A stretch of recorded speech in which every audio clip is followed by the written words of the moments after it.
కన్యారాశి వారు అనుకున్నటువంటి పనులు అనుకున్న సమయంలో పూర్తి చేస్తూ ఉంటారు. అంతేకాకుండా స్నేహితుల మధ్య కానీ లేదా మీరు మన వాళ్ళు అనుకున్న వాళ్ళ మధ్య కానీ ఎక్కువ గొడవలు జరగడం, ప్రతి చిన్న విషయానికి కూడా కోపం రావడం అనేది జరుగుతూ ఉంటుంది. ఈ కన్యారాశి వారు మీరు అనుకున్నటువంటి స్థాయిలోకి వెళ్ళడానికి కాస్త ఇబ్బంది పడేటువంటి అవకాశం లభిస్తుంది.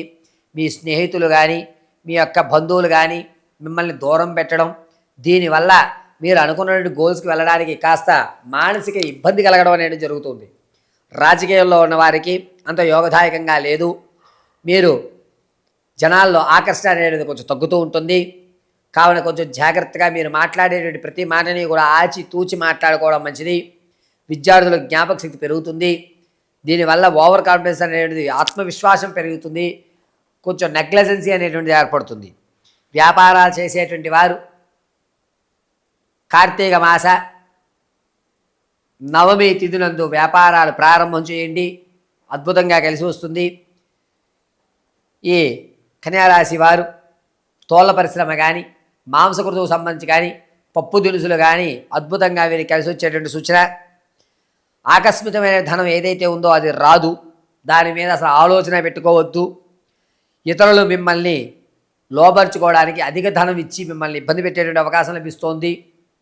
ఆరోగ్యం విషయంలో చాలా జాగ్రత్తగా ఉండాలి.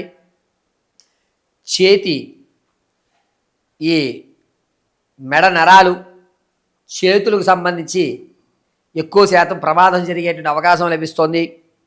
చెయ్యి విరిగిపోవడం, చేతిలో ప్లేట్ వేయడం, రాడ్లు వేయడం అనేటువంటివి జరుగుతూ ఉంటాయి.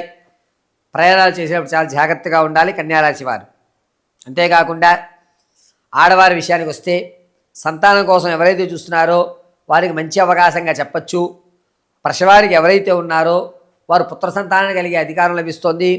ఎవరైతే వివాహం కొరకు చూస్తున్నారో వారికి కాస్త ఊరట కలిగేటువంటి అవకాశమే తప్ప ఖచ్చితంగా వివాహానికి మనపిల్లాడు అనిపించుకునేటువంటి అవకాశం ఎక్కడా కనిపించడం లేదు. అయితే కన్యారాశి వారు ఆరోగ్యం విషయంలో కొంచెం జాగ్రత్తగా ఉండండి. మీరు ఈ జాగ్రత్త అనేటువంటిది రానున్న రోజుల్లో పెను ప్రమాదాన్ని నుంచి పక్కగా చేరిపోయేటువంటి అవకాశం లభిస్తోంది.